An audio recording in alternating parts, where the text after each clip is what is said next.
শুরু করি হ্যালো শুরু করছি।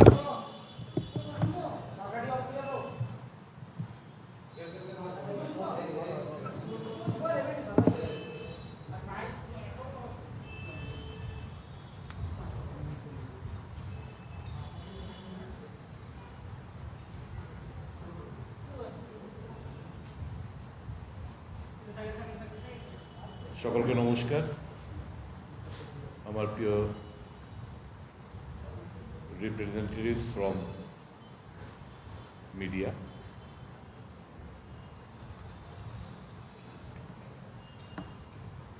পশ্চিম ত্রিপুরা লোকসভা নির্বাচন সম্পন্ন হয়েছে। আগামী 26 তারিখ পূর্ব ত্রিপুরা লোকসভা নির্বাচন।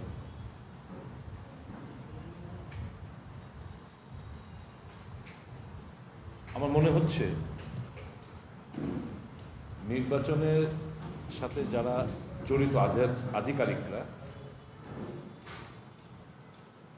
এরা হয় কানে শোনে না, নয়তো বোবা।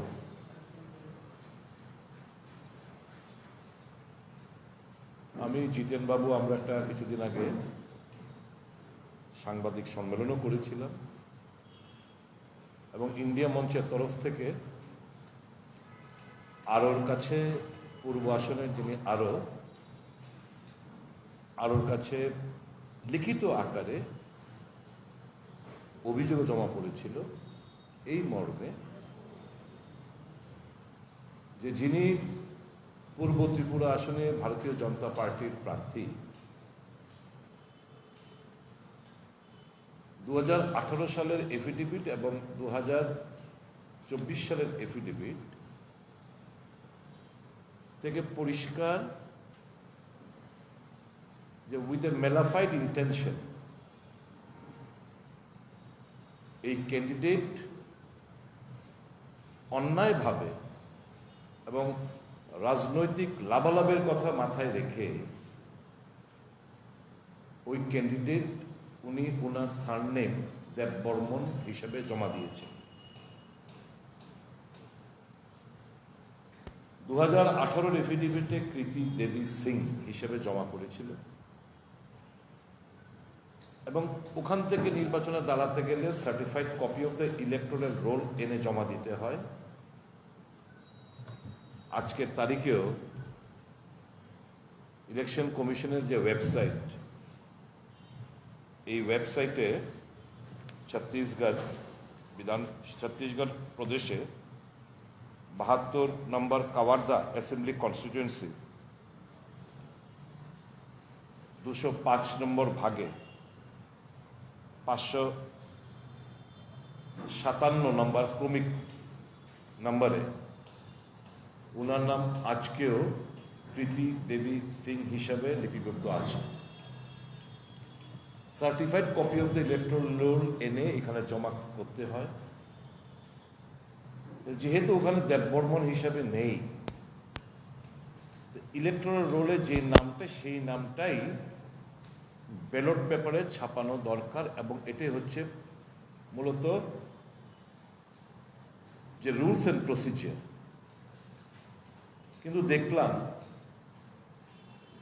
2024 যে এফিডেভিট উনি জমা করেছেন, এতে কৃতি দেবী দেববর্মন হিসেবে উনি উল্লেখ করেছেন।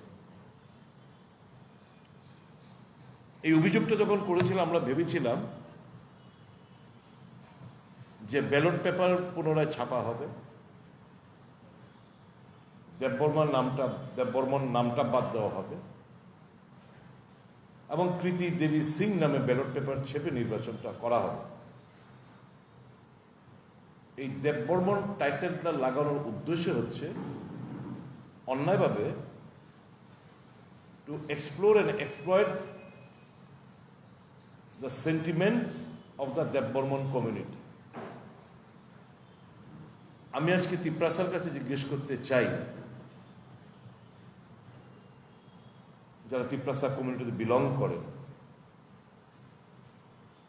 যদি ছত্তিশগড়ে কি কারণে উনি দেববর্মন টাইটেলটা রাখলেন না, নিশ্চয় লজ্জাবোধ হয়েছে। নিশ্চয়ই লজ্জাবোধ হয়েছে কৃতি দেবী সিং দেববর্মা কিংবা কৃতি দেবী দেববর্মান সিং লিখতে পারত। ওনার প্যান কার্ড, আধার কার্ড যাই আছে সমস্ত কিছু কৃতি দেবী সিং। তো হঠাৎ করে নির্বাচনে এফিডেভিট জমা দেওয়ার সময় এই অশুভ একটা আতা নির্বাচন কমিশনের এখানকার আধিকারিক যে আইদার ডেফ এন্ড ডাম বললাম এই কারণেই যে সবটা জেনে শুনে তারা এই অন্যায় কাজটি করেছে। আজকে আমাদের সর্বভারতীয় কংগ্রেস দলের তরফ থেকে এই মর্মে একটা রিপ্রেজেন্টেশন প্রদান করা হয় চিফ ইলেকশন কমিশনারের কাছে। এখানে গিরিশ জি আমাদের যিনি ইনচার্জ সুধানকার সাহেব উনি স্বাক্ষরিত করেছেন এবং সালমান খুরশিদের নেতৃত্বে একটা প্রতিনিধি দল গিয়ে মুখ্য নির্বাচন কমিশনের সঙ্গে সাক্ষাৎ করে একটা মেমোরেন্ডাম এখানে ওনারা তুলে ধরেন, যাতে করে যেভাবে ইরেগুলারিটিজ এখানে মেনটেন করা হয়েছে সেটা খুব গুরুতর এবং নির্বাচন কমিশনের এখানে যারা আধিকারিকরা আছে তারা যে কোনো কারণেই হোক, প্রেশারের কারণেই হোক, অন্য কারণেই হোক, এই যে অন্যায় কাজটা করলেন দেববর্মন নামটা এখানে দিয়ে ব্যালট পেপার ছাপিয়ে to give an extra mileage to the candidate to explore and exploit the sentiments of the tribes, এটা মারাত্মক গুরুতর অপরাধ বলে আমরা মনে করি। আমরা ভেবেছিলাম যে এখানকার যারা দায়িত্বপ্রাপ্ত আধিকারিকরা আছেন এটার গুরুত্ব আরো বুঝে তদন্তক্রমে তারা তাদের এই ভুলটা শুধরাবেন, কিন্তু দেখলাম ইতিমধ্যে আমিও নির্বাচন কমিশনের কাছে আমিও একটা চিঠি দিয়েছি। এই চিঠির প্রেক্ষিতে আমাদের এআইসিসির তরফ থেকেও দেওয়া হয়েছে যে যাতে করে সঠিক তদন্ত এবং অ্যাপ্রোপ্রিয়েট, আমি তো সরাসরি লিখেছি তোমরা এই কাজটা করলে তোমরা ইলেকশনটা পেছাও, রং, ইলেকশনটা পিছিয়ে দাও, ব্যালট পেপার নতুনভাবে ছাপাও, এই কৃতি দেবী সিং নামে নির্বাচনটা হতে হবে, নট দেববর্মন হিসেবে। এআইসিসির তরফ থেকে আপনাদেরকে মেমোরেন্ডামের জেরক্স কপি দিয়ে দেওয়া হবে। কাজে এটা সম্পূর্ণ একটা নির্বাচনটা যে একটা প্রহসনাত্মক নির্বাচন এটাও প্রমাণ রাখে।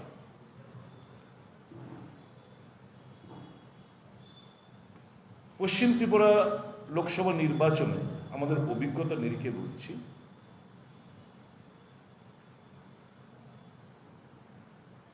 যে বুথের ভেতরে গিয়ে যথেচ্ছভাবে ফলস ভোটিং প্রদান করা হয়েছে।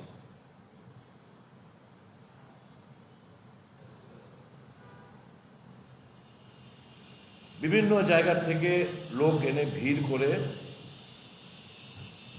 একটা বিরাট অংশের ভোটারদের তাড়িয়ে দিয়েছে, ভোট দিতে দেয়নি। আর ওই সমস্ত ক্রমিক নাম্বারে গিয়ে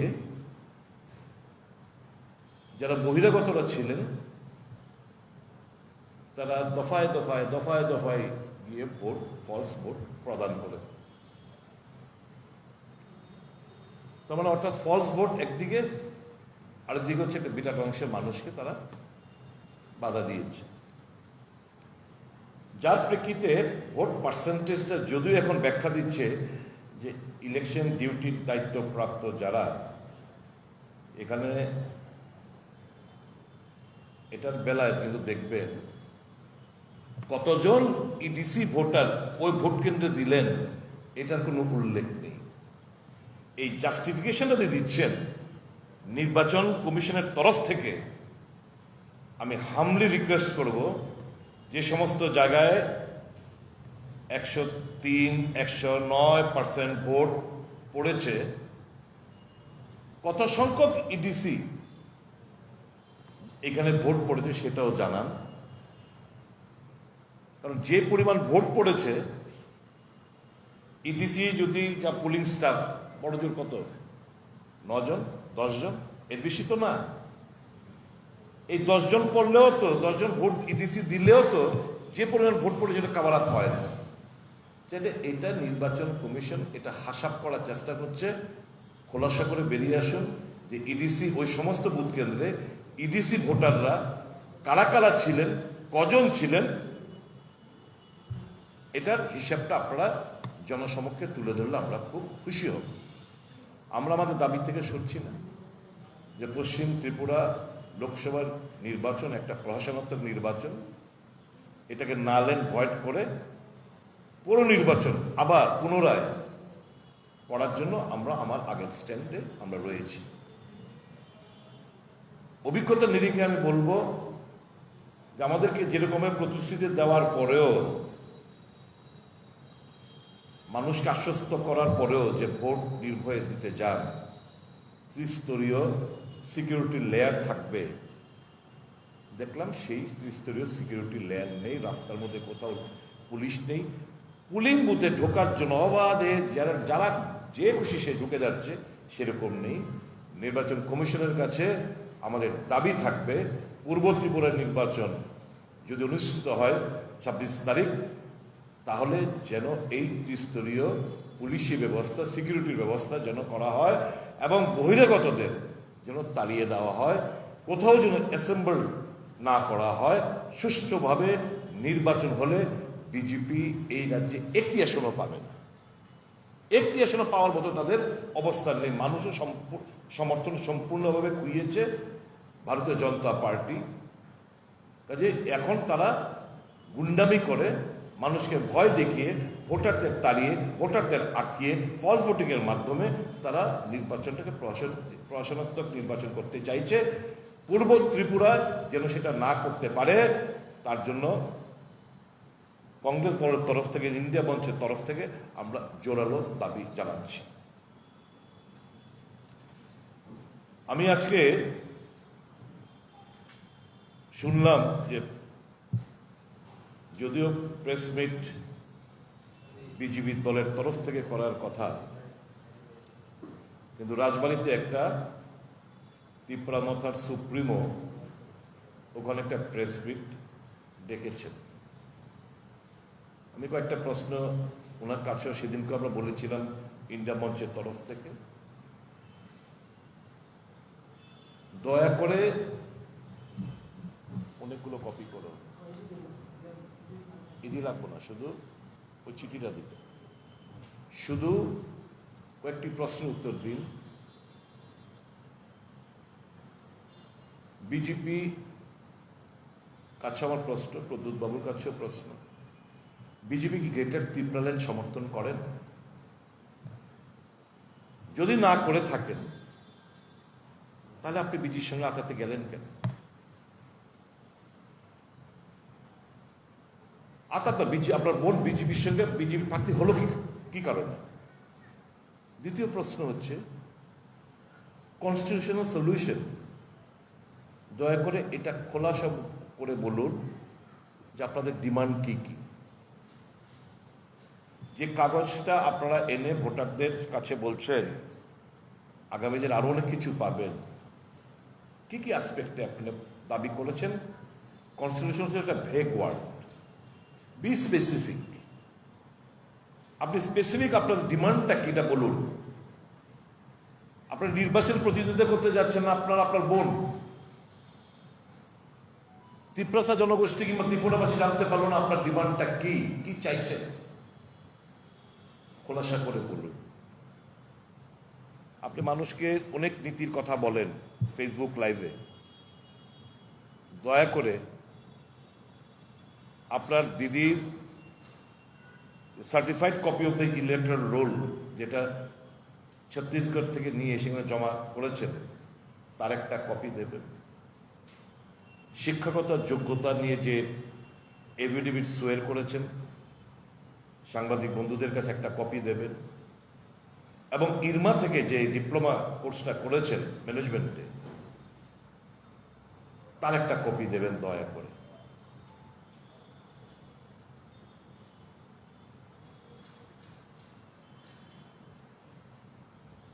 আমার প্রত্যাশা থাকবে এই নির্বাচন সুষ্ঠুভাবে সম্পন্ন হবে।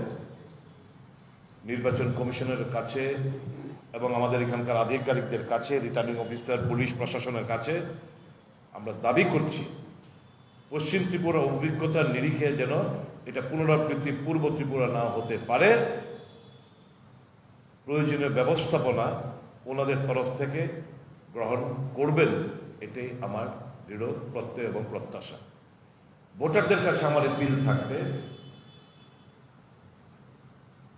ঘর থেকে সকাল সকাল বেরিয়ে আসবেন, গ্রুপে বেরিয়ে আসবেন, বাধা দিলে সমস্ত ইনসিডেন্টগুলো ভিডিও মোডে দেখে আপনারা চলবেন, সমস্ত কিছু রেকর্ড করবেন, পুলিশ প্রশাসনের হেল্প নেবেন।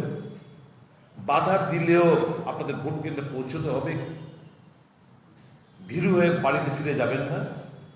আপনার অধিকার, সেই অধিকারটা রক্ষা করার দায়িত্ব যেমন আমাদের, আপনাদেরও। সবাই মিলেই এই অশুভ শক্তি আমাদের পতন সুনিশ্চিত করতে হবে। দিশেহারা, হতাশাগ্রস্ত ভারতীয় জনতা পার্টি। তাই প্রধানমন্ত্রী সহ এই রাজ্যের নেতারাও আবল তাবল বলে বেড়াচ্ছেন বিভাজনের রাজনীতি, তিপ্রাসা এবং বাঙালিদের মধ্যে একটা অবিশ্বাসের প্রাচীর তৈরি করার রাজনীতি। তাদেরকে ঘৃণার সাথে প্রত্যাখ্যান করুন। আমি নন ট্রাইবেলদেরও বলবো, বাঙালিদেরও বলবো, ঘৃণার সাথে প্রত্যাখ্যান করুন এই সমস্ত ক্যান্ডিডেট এবং প্রার্থীদের এবং পার্টিকে। তিপ্রাসাদের বলবো, ঘৃণার সাথে প্রত্যাখ্যান করুন যারা আপনাদের সরলতাকে পুঁজি করে, আপনাদের ব্যবহার করে তার নিজের ফায়দা লুটার চেষ্টা করেছেন, তাদেরকে ঘৃণার সাথে প্রত্যাখ্যান করুন। Don't show any mercy. They have literally exploited your simplicity. Teach them a befitting lesson. धोखा दिया है आपको, तिप्रासा समाज को धोखा दिया है। अभी बदला लेने का समय है चुनाव के दौरान। किसी भी हालत में भाजपा को वोट मत डालना। वहां पे जो कैंडिडेट है इंडिया मंच का राजेंद्र रियांग को व्यापक मात्रा में वोट करिए ताकि एक विशाल व्यवधान पे उसका जीत सुनिश्चित हम लोग कर पाए। बहुत बहुत धन्यवाद। আপনাদের কোনো প্রশ্ন থাকলে আপনারা করতে পারেন।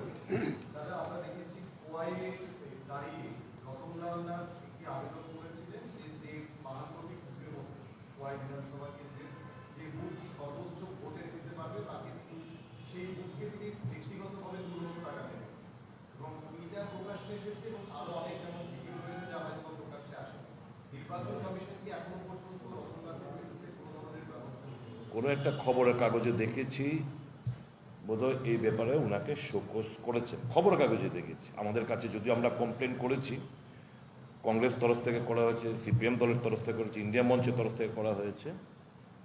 কি অ্যাকশন নিয়েছে, কি করছে না করছে এখন আমাদেরকে কিছু জানাই না। বাট আমরা আশা করব it is severe violation of model code of conduct, এবং আইন মোতাবেক প্রয়োজনীয় প্রসিডিংস ইলেকশন কমিশনের কাছ থেকে ড্রপ করা হবে, সেটা আমরা প্রত্যাশা রাখি। বিপ্লবদেব একটা অভিযোগ করেছিলেন, তিনি সরাসরি বলেছেন যে তিনি এই নির্বাচনের পর আপনাকে ব্যক্তিগতভাবে কত ফুট মাটির নিচে দাবিয়ে দেবেন, এই ব্যাপারে আপনার কি আনকালচার একটা পলিটিশিয়ানের কাছ থেকে এর থেকে বেশি কিছু প্রত্যাশা করাটা আমাদের ভুল হবে। তবে এটা হতাশার বহিঃপ্রকাশ, তার আপব্রিঙ্গিং এর, শৈশবকাল থেকে তাকে যেভাবে বড় করা হয়েছে তার বহিঃপ্রকাশ, তার শিক্ষাগত যোগ্যতা কিংবা শিক্ষাগত এরকমটাই সে গ্রুমিং হয়েছে, এটার বহিঃপ্রকাশ। এবং সর্বোপরি আমি মনে করি, আমি ব্যক্তিগতভাবে কোনো মন্তব্য করতে চাই না, এই কথাটা এই প্রথমবার আমার বিরুদ্ধে ব্যবহৃত হয়েছে তা নয়। এটা এখন ওনার লফজি হয়ে গেছে, কারণ এই কথাটা ওনার বেটার হাফের, ওনার যে বেটার হাফ, ওনাকেও সেমভাবেই উনি বর্তমানে ধমকাচ্ছেন, প্রেশারাইজ করছেন, যার রিফ্লেকশন আপনারা পেয়েছেন যে এই প্রচারকালে বেটার হাফ উনি আসেন। এখন আমাকে মাটির মধ্যে গুতানোর আগে মানিক শাহকে ধন্যবাদ জানাবো, রাজনৈতিকভাবে যে ওনাকে কবর দিয়ে দিয়েছেন, রাজনৈতিকভাবে ওনাকে যে পুঁতে দিয়েছেন, আমি মানিক শাহকে ধন্যবাদ জানাব। এর বেশি কিছু বিরুদ্ধে আর কিছু বলার নেই। Any further questions? Thank you. কিছু বলবেন?